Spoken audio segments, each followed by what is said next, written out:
मजदूर जो है वो दिन ब दिन मरता ही जा रहा है और इस हुकूमत से वो कहता है कि हमें कोई फायदा नहीं हुआ क्योंकि महंगाई होती ही जा रही है। आप इस टाइम पेट्रोल की प्राइसेस देखें, हिस्ट्री में कभी इतनी हाई प्राइसेस नहीं हुई। 40 साल के महंगाई के अमेरिका में भी रिकॉर्ड टूट गए हैं। राजा रेंटल स्कैंडल और ये वो अभी तक सुप्रीम कोर्ट में उसकी पेशियां होती हैं। ऑयल से बिजली बनाने वाले पावर प्लांट्स इधर लगा दिए। होना तो ये चाहिए था कि इधर डैम बनते। इंशाल्लाह आप फिक्र ना करें, 2028 तक तो हम कहीं नहीं जा रहे। सही तरह से कंप्लेन करने का तरीकाकार क्या है? मीटर पे जो यूनिट है और जो बिल पे आपका है वो कंपैरिजन कर लें, अगर तो उसमें फर्क है तो इसका जिम्मेदार वापडा है। इमरान खान ने पनाहगाह बनाई जिसमें आपको एक अच्छा साफ सुथरा बिस्तर, 3 वक्त का खाना, ये मोबाइल फोन है, गवर्नमेंट ने इस पर टैक्स लगा दिया। लोग बड़ी बातें करते हैं जी, वैसे 3 लाख का मोबाइल ले लेते हैं लेकिन कहते हैं जी वो जी 80,000 टैक्स ला देता है। अस्सलाम वालेकुम जी, वॉइस ऑफ पाकिस्तान के साथ मैं हूँ आपकी मेज़बान मरियम इकराम। नाज़रीन, आज मैं मौजूद हूँ चीफ मिनिस्टर कंप्लेन सेल के वाइस चेयरमैन उबैदुर रहमान के घर पर, जो कि अपनी सियासत में तो अपना अदा कर रहे हैं किरदार, उसके साथ साथ ये इन्हें अमेरिका का बहुत अच्छी अपॉर्चुनिटी मिली थी जो कि इन्होंने ठुकरा दी। और अभी मैंने इनसे पूछा कि क्या आप अमेरिका के नेशनैलिटी होल्डर हैं, तो ही सेड नो। मैंने वहाँ की जो क्या कहते हैं नेशनैलिटी है वो ली ही नहीं। वो क्यों नहीं ली? क्योंकि हर बंदा पाकिस्तानी होने के नाते वो यही कहता है कि बेटा अगर कुछ बनना चाहते हो तो बाहर के मुल्क में चले जाओ, पाकिस्तान में तुम्हारा कुछ नहीं बन सकता। ये अमेरिका जाकर वापस क्यों आए? फैमिली अब्रॉड में सेटल्ड है, नेशनैलिटी होल्डर है, आखिरकार इन्होंने क्यों ठुकराई वहाँ की नेशनैलिटी, ये इनसे जानते हैं। अस्सलाम वालेकुम सर। जी वालेकुम अस्सलाम। कैसे हैं आप? जी अल्हम्दुलिल्लाह, आप खैरियत से हैं? जी अल्हम्दुलिल्लाह। सर, आपके सियासी किरदार के बाद उसके तरफ तो बाद में आते हैं, पहले मुझे ये बताएं कि अमेरिका की नेशनैलिटी के लिए हर माँ कहती है अपने बेटे को कि बेटा बड़े होकर बाहर निकल जाना, पाकिस्तान में कुछ नहीं है, तो आप पाकिस्तान में वापस क्यों आ गए? अगर हर इंसान यही सोचना शुरू कर दें, देखें मेरी एजुकेशन यहाँ से है, पैदा पाकिस्तान में हुए, हमारे फोर फादर्स पाकिस्तानी थे और हमारी एजुकेशन यहाँ से है। पाकिस्तान में एक आज़ाद फ़ज़ा में जो हम सांस लेते हैं, बाहर जाके अगर आप नेशनैलिटी ले भी लेना तो आप सेकंड सिटीज़न होते हैं। आपको वो प्रोटोकॉल जो पाकिस्तान में है, जो आज़ाद फ़ज़ा में आप जिस तरह इस तरह पाकिस्तान में सांस ले सकते हैं, बाहर आप जितना मर्ज़ी लोग ये कहते हैं कि जी आपको आज़ादी इजहार राय है और ये जो चैम्पियन बनते हैं जमहूरियत के, लेकिन वहाँ पे इस तरह की आज़ादी कभी भी नहीं। किसी भी दूसरे मुल्क में जाके आप हमेशा सेकंड सिटीज़न होते हैं। आपको जो पाकिस्तान में जो ओनरशिप फील होती है, जो फ़ख्र फील होता है, वो आपको पूरी दुनिया में कहीं नहीं मिल सकता। गरीब तबका जो है हमारा, क्योंकि हमारी कम्युनिटी में पाकिस्तान में गरीब तबका बहुत ज़्यादा है, मगर हमें पोर्श गाड़ियों में, पोर्श ड्रेसेस में लोग ही नज़र आते हैं जो कि सियासी ताल्लुक़ रखते हैं या बड़ी बड़ी कंपनी से ताल्लुक़ रखते हैं। मज़दूर जो है वो दिन ब दिन मरता ही जा रहा है और इस हुकूमत से वो कहता है कि हमें कोई फ़ायदा नहीं हुआ क्योंकि महंगाई होती ही जा रही है। उसके बारे में क्या कहेंगे? देखें, सबसे पहले एक जो महंगाई का आपका सवाल है ना, महंगाई तो कोरोना की वजह से इंटरनेशनली जो प्राइसेस थी वो पीक पे चली गई। आप इस टाइम पेट्रोल की प्राइसेस देखें, हिस्ट्री में कभी इतनी हाई प्राइसेस नहीं हुई। मैं आपको बताता हूँ कि मैं 2019 अक्टूबर में गया था अमेरिका लास्ट टाइम। उसके बाद मैं 2 साल के बाद अब गया, चूँकि मेरी फैमिली उधर है तो मैं मिलने के लिए तो जाता हूँ 15 दिन महीना रहता हूँ और वापस आ जाता हूँ। तो 2019 अक्टूबर में प्राइस अमेरिका में पेट्रोल की जो थी वो 1 गैलन जो थी वो $3 की थी। 1 गैलन में 3.7 लीटर्स होता है। इस दफ़ा जब मैं गया हूँ 2021 में, तो 2 साल के बाद $6 पे 1 गैलन पहुँची हुई थी, यानी कि स्टेट वे आप कह लें कि $3 से $6। इसी तरह गाड़ियों में, हाउसिंग सेक्टर में, इवन ग्रॉसरी तक मैंने उधर अमेरिकन टीवी पे रिपोर्ट्स देखी कि उन्होंने बताया कि गुज़श्ता 40 साल के महंगाई के अमेरिका में भी रिकॉर्ड टूट गए हैं। बल्कि कल मेरी गाड़ी में रेडियो लगा हुआ था, तो रेडियो पे ना वो इंटरनेशनल न्यूज़ का भी एक सेगमेंट होता है, तो उसमें इंटरनेशनल न्यूज़ में बता रहे थे कि उन्होंने अमेरिकन जो आम जनरल पब्लिक है उनके इंटरव्यू किए हैं, तो उन्होंने बताया कि तनख्वाहें उस हिसाब से इंक्रीज़ नहीं हुई। मसलन 2-3 साल पहले $15-16 फ़ी घंटा थी उनकी तनख्वाह और अब $18 हो गई, $2 बढ़ी है। लेकिन महंगाई जो है वो 200-300 टाइम्स बढ़ गई है। तो आम आदमी की आपने बात की, देखें बेसिक जो चीज़ें होती हैं, एजुकेशन, हेल्थ, आपकी हेल्थ कार्ड दे के पूरे पंजाब को, केपीके को और जिधर भी बलूचिस्तान में भी हमने हेल्थ आपकी फ्री कर दी। एक महंगाई का सेक्टर हेल्थ भी तो होता है ना, कि आपने इलाज पे भी पैसे खर्च करने होते हैं। तो वो तो इस गम से तो हमने इमरान खान ने और पंजाब गवर्नमेंट ने लोगों को आज़ाद कर दिया कि अब आपका इलाज का तमाम खर्चा जो है वो गवर्नमेंट बियर करेगी। इसी तरह एजुकेशन है, एजुकेशन में भी हम फ्री एजुकेशन फॉर ऑल कर रहे हैं और एक सिलेबस कर रहे हैं। उससे ये होगा कि जो एहसास कमतरी का शिकार हो जाते थे, गरीब आदमी का बच्चा जितना मर्जी पढ़ ले जी, वो अफसर नहीं बन सकता, जिस तरह आपने पहले बात की। तो ये जो चीज़ है ये ख़त्म हो जाएगी। एक एजुकेशन सिस्टम होगा, वही किताबें अमीर का बच्चा पढ़ेगा, वही एक आदमी गरीब आदमी का बच्चा भी पढ़ेगा। तो ये जो दोनों के दरमियान जो फ़र्क था ये ख़त्म हो जाएगा और ये भी एक बहुत बड़ा इनकलाबी कदम साबित होगा। फिर तीसरी चीज़ आ जाए आप हाउसिंग सेक्टर में, जो नारा भुट्टो साहब लगा के गए थे और जो अभी तक पीपल्स पार्टी के दौर में शर्मिंदा ताबीर नहीं हो सका, उनका नारा था रोटी कपड़ा और मकान। मकान की फैसिलिटी भी जो है वो जो इमरान खान साहब ने 50 लाख घरों का वादा किया था, वो जो हमारे एरियाज़ जो बहुत ज़्यादा बैकवर्ड एरियाज़ हैं वहाँ से स्टार्ट हो चुका है। डीजी खान डिवीज़न में, दूसरे डिवीज़न्स में, लाहौर डिवीज़न में भी हम पहले तो गवर्नमेंट एम्प्लॉयज़ को दे रहे हैं जो नीचे लेवल वाले हैं। उसके बाद एक छोटा यूनिट जिसकी कीमत 25 से 30 लाख रुपया होगी, वो गरीब आदमी के लिए रखा है। 3 मरले और 5 मरले कैटेगरी, वो लोगों को घर देंगे बिल्कुल छोटे से, उसमें उसकी इंस्टॉलमेंट होगी कि जो 20-25 हज़ार सैलरी वाले लोग हैं उनको वो घर देंगे, ताकि उस 20-25 हज़ार में से जो 10-12 हज़ार वो रेंट देते थे, वो रेंट की जगह पे अपनी इंस्टॉलमेंट पे करेंगे और अपने घर के मालिक बन जाएंगे। हमारी इस टाइम जो सर्दियों में कैपेसिटी थी ना बिजली बनाने की, 30,000 मेगावाट हम सिस्टम में था।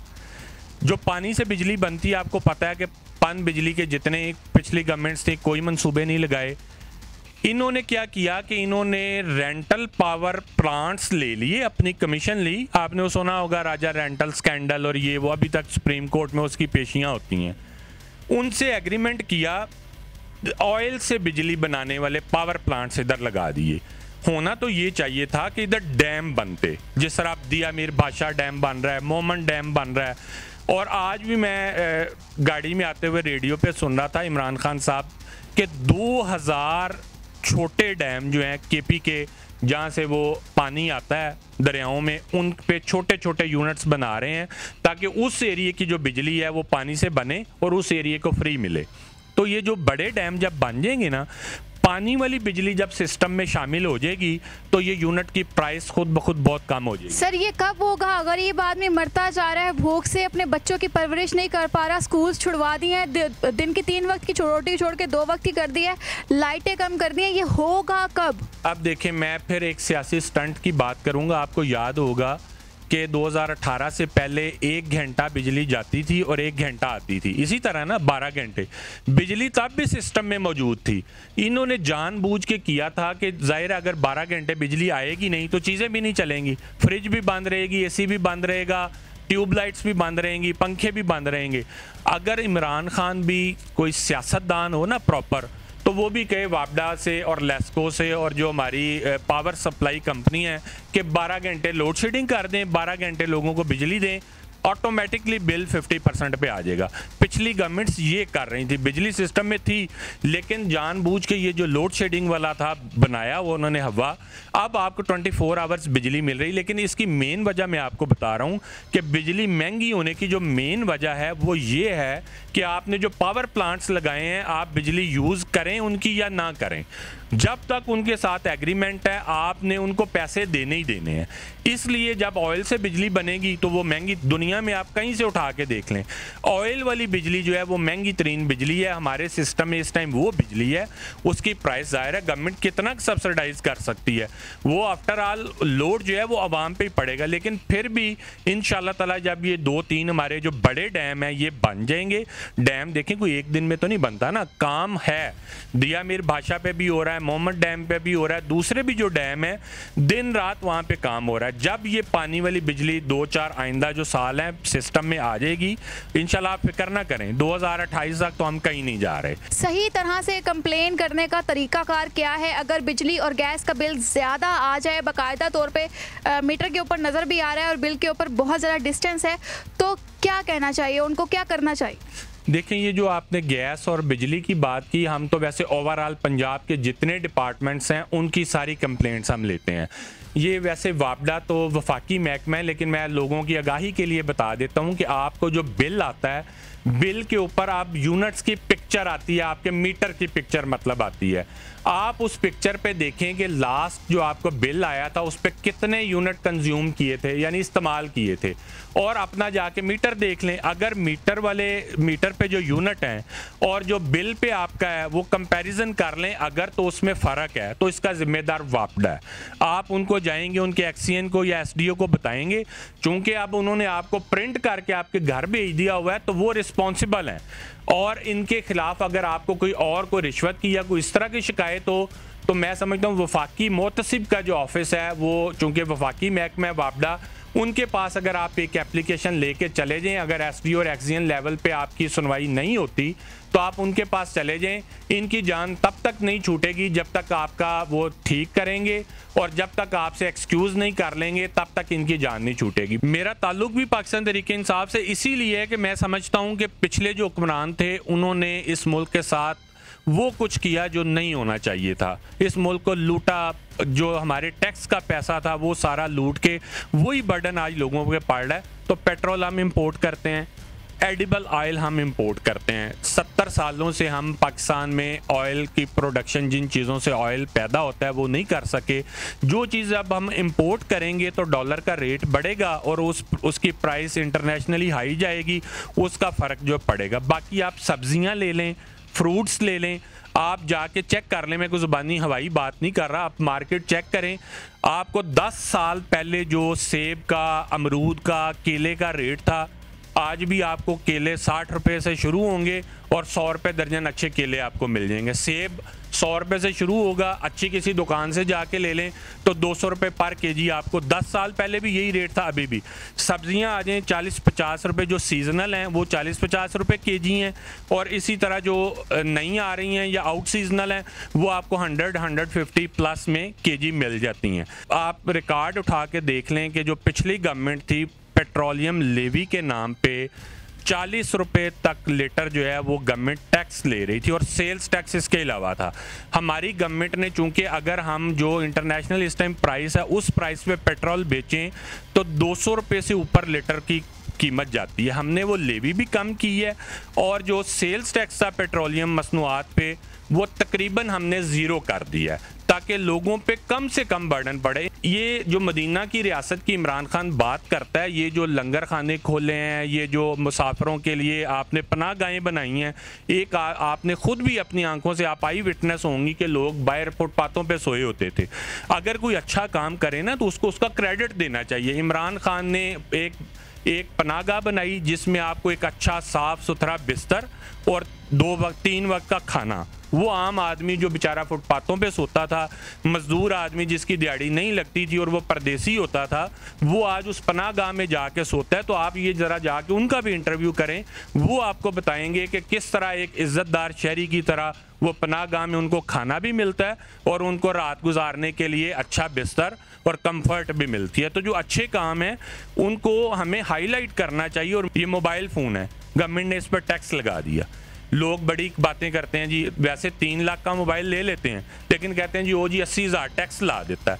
वो टैक्स इसलिए लगाया है कि ताकि वो कंपनियों को तकलीफ हो, इतना टैक्स लोग नहीं देंगे तो पाकिस्तान से लेंगे। तो वो कंपनियां पाकिस्तान आ रही हैं, अपने यूनिट पाकिस्तान में इंस्टॉल कर रही हैं।